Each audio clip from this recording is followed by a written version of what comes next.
Hello. What's going on? Fun stuff today. Fun stuff. Yesterday, the day before, I was going over, I did like a quick scan over of some of like the important parts, of general knowledge, and annuals and perennials is a huge piece of it. So I think today I'm going to go over the difference between the two. Just because I heard some like info today about some annuals that I had no idea about. So I will let you know when that does come up with something that I didn't know existed. Yeah. So annuals versus perennials. From what I've read up on and from what I've just like heard at work and from what I've seen and learned is that annuals are a one-time thing. They do it all in their season, all in one season, and then it's kind of done. And then perennials will keep coming back every season. So perennials will die off in the winter and then come back the next season. What I learned today was that not all annuals actually do die off. I just assumed they just like died and they were done. Versus where perennials, they'll die and come back. But I guess with annuals, it says, so I just searched up here and so it was saying that annuals that come back, in quotations, generally do so by reseeding themselves, dropping seeds that grow next year. So they kind of just like set themselves up for the next kind of season, I guess. And it says, or by being brought indoors to survive winter or overwintering. So this is what I had heard today was that frost is going to kill like a lot of these annuals won't survive the actual like the first frost. And so if you actually bring them in through the winter, they can survive sometimes and then still survive into the next season. So that I did not know. Yeah, like with the annuals, I do think it's annuals seem like it's for more of like a showy garden is the kind of what I seem to understand here. So with annuals, so trios are plants that germinate, flower, set seed, and die all in one season. Their ultimate goal is to reproduce themselves, set seed, which is good for gardeners. Yeah, that definitely makes sense. I saw something else in here, and again, I'm choosing gardendesign.com for this source here. Some deadheading, prevent seed formations. I saw some. Oh yeah, here we go. So it was saying like why choose annuals? It was saying growing annuals can be a great way to take gardening 1 year at a time. Experiment with new plants, color schemes, without making a long-term commitment. So again, that's what I was saying. It feels like it does almost feel more of like a showy plant. Like if you're wanting kind of more of that like new pop and something new every year instead of the same old. Those are the people who have a lot of time on their hands, and it's that is a lot of dedication and work. I see, and by no means am I dissing anyone who does it. Like that's a hobby. That's a busy hobby for sure. Yeah, so it says perfect for temporary fill-ins, which makes sense. It does seem like you kind of gonna kind of it's gonna be like the popping piece. I always found like it does seem like annuals more like pop more. Like I understand that there's color across the board in perennials and annuals, but it does seem like annuals are like they just have a look to them, like they are I don't want to say fake, but they're just like they're they look nicer. They look like a lot more of like a something like less out in the wild kind of flower, and just more of like a like a flower that doesn't even exist. Says add annuals to a vegetable garden for a splash of color. I don't know why that would matter at all. I feel like you're doing a vegetable garden just for vegetables. Although I did hear about, never mind. It was a type of bean, and it just added nitrogen, which is going to kind of help. Oddly enough, so it goes backwards. That would be a vegetable that you add into your garden, and then if you add nitrogen, it's going to make your plants more green. So that was a side note that I probably should have written down earlier today, and I forgot to write down which one that was. Nearly okay. Annuals provide nearly instant gratification, maturing faster than perennials or biennials, and often bloom from planting time until frost. That is also a really important one too. So with the annuals, it seems like it's having consistent. I don't know if it's either one full bloom the entire time or if it's consistently blooming, like one bloom after the other. But you'll that entire season it'll be blooming. Whereas see like rhododendras or azaleas, it's like kind of like a one bloom in the springtime on Vancouver Island, and then it's done. And then if I'm correct, let me double check that one actually. Rhododendra bloom time. Excuse me. Okay, rhododendras typically bloom in spring, generally from mid-March to mid-May, though some flowers as early as January, as late as July, August, depending. Peak bloom usually lasts 1 to 2 weeks, with early varieties thriving in cool weather. So, yeah, with the rhodos, it's only like a one-time bloom. Whereas, and that's a perennial, but like I was saying with the annuals, you're going to be getting more of like a consistent bloom throughout the entire season. So I think that's what they're saying. If you just like want, like they even said, it literally said on here, it said instant gratification, and probably like the consistency too. Like you're going to be getting that with annuals for that one season consistency, but instant gratification.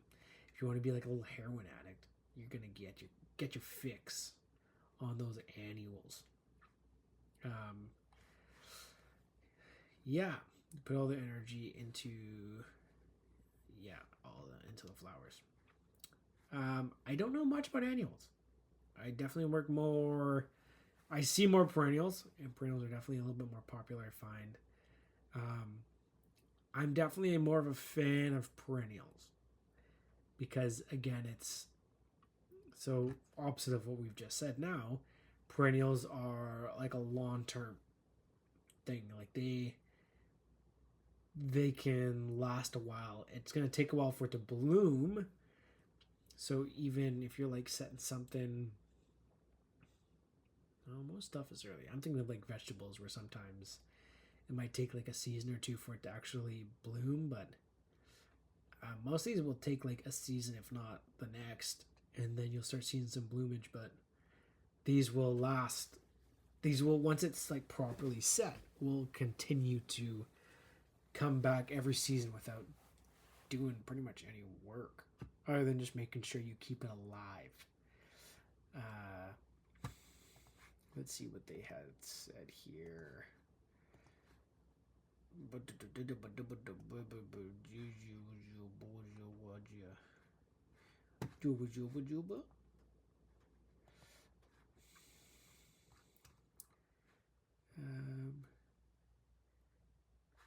Okay, this is another thing I was reading up on too. So, they can last a while, right? So these are different with the per season instead of like with the annuals where it's like a seasonal thing. The perennials last longer, right? But how much longer? There was a lady who was talking to me about her lavender, and she said that her lavender only had about a 3-year lifespan. She was saying that she had read that it only has about for a 3-year lifespan. So I was curious about that too, and searching it up. It does sound like there is like a lifespan for dependent on the flower, or the the perennial. Um, some do last. And so it says often it will last up to 3 to 5 years for most. And they were saying although some can live up to like 10 years, depending on the zone. So I'm assuming if you're in like more of like a tropics area, you'll probably have like longer living plants. Because it's less harsh, I think, on the actual plant itself. Like if you live somewhere where it's maybe a little more like the weather is a little more rough, it's definitely, I mean, if it's a hard season, like a hard winter, it would make sense that you have like less of a chance that that thing's going to survive during the winter, unless you have like a wicked greenhouse or something. Then if you were like a tropics place, or like myself here on Vancouver Island, like it gets cold in the winters, but we don't see too much snow, especially where I live here. Like I mean, we get snow on the island, but it's not interior BC, it's not Alberta, it's not everyone else across the board. Like we pretty much get nothing. We don't dip below into the negative temperatures too often. So pretty lucky here to say that. Yeah. Yeah. So then the perennials again, it seems like it is more of a what were they saying here? So they're saying the perennials tend to cost more initially, but it's a good long-term investment because they return year after year. So it's a pretty good deal. You know what you're getting. I think if you're not like a show gardener, or you don't care about the, I think what it seems like a lot of people do is they'll have like some bushes, like some shrubs. The technical term, bushes isn't cool anymore. A shrub, and then say you'll have like some perennials. So like that's consistent with it coming back, and then people will get like some annuals in there to kind of fill that spot. So you have like small things for the pops of color, and I understand that. I wouldn't do it myself again. Like I think just like perennials is just such an easier. If you're okay with it coming back every year, like if I like it and I put it in the ground, I did that for a reason. Like I don't want to keep changing it up. So perennials.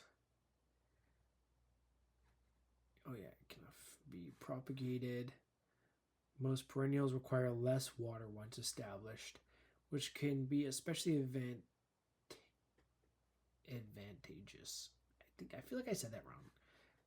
I know how to read. I know that may have sounded like I don't know how to read, but advantageous. I'm gonna skim over that and pretend nobody heard nothing.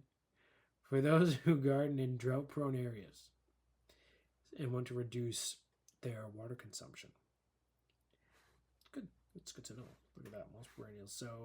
Most perennials are good for drought-prone areas. Planting perennials that are native to your region offers the additional benefit of creating a welcome habitat for pollinators and local wildlife. I don't know if you want local wildlife. Deers just like to eat stuff, and it seems like to annoy a lot of people, because if you spend, say you spend $33 on some nice bleeding hearts, and you've let them grow for the last, no. You know what? Let's go with like a rhododendron. So say you've purchased it for a solid $31.99. And you have been working on it, and you've been putting a lot of work into the soil itself, and setting it up and watering it, and say you've had it for like 3 years, and then all of a sudden a deer comes and eats it. I think you'd be a little upset, because I don't know if it's gonna, I mean, it might come back the next year, but they still did some pretty good damage to it itself. So don't know if rhodos are ones that you can No, actually, I think they're pretty resilient. They can be cut back a bit, but I don't know. On that side note, a lot of people seem to hate deer out here, so um, I just thought it was funny. It said for local, you can attract local wildlife, and I was like, I don't think a lot of people want local wildlife near their plants. But pollinators, bring on the bees. We want the bees. Yeah. Figured I would maybe give a couple examples here too of some popular ones here. So let's go with some popular annual flowers. Easy to grow. Petunia. A nice petunia. Impatiens. I just heard about those today. Begonia. Fancy. Spider flower. Canna lily. Large firecracker plant. Sweet alyssum. Salvia. Sounds like a drug. Sunflower. Lobelia.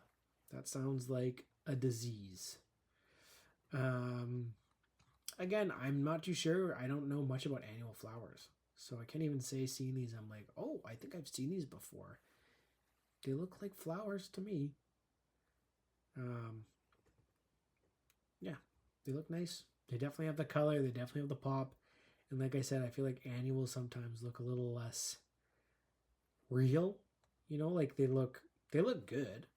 They're like a nice like thing of like a nice pop of color, but they almost don't even look like natural. And then for perennials, I have a list here from Country Living, countryliving.com. At number 1, hostas. Very cool looking plant. I will give it that. I've seen these ones quite a bit, and a lot of people are big fans. Hydrangeas also seem to sell a lot of those. Seems like those are like the people like you have fans of roses or hydrangeas or peonies. Like they're all, some people like they like their perennial and they'll just like stick with that. And I do appreciate that. They each have like their nice little thing about them. The hydrangeas are pretty nice. I haven't actually seen them bloom like full blooms, so it's cool to see it there. I don't know if I'll edit this video to put the photos in. I don't want to, but maybe next time I will. Coreopsis, Japanese painted fern, aster, astilba, stem, Sylvia, Helleborn, Colombian. It's also really weird too. So the whole thing with zones and plants is that like depending on what area you live in, it may not be something that you can grow where you live. So like I feel like I go through these lists and I see these things and I'm like, I've never seen these before or even heard of them. And it's because they just like they don't grow where I am. They might grow somewhere else, but they don't grow here. So I always found that such a like kind of trip. Oh man. So it is interesting if you're looking at flowers online or plants or anything like that. How do I always call them flowers? But whatever you could call like annuals would be flowers. Or maybe like the actual bloom is the flower. I don't know. I'm tired. It's another day, another question. Actually, I should write that down. That's a good question. Is the flower the bloom?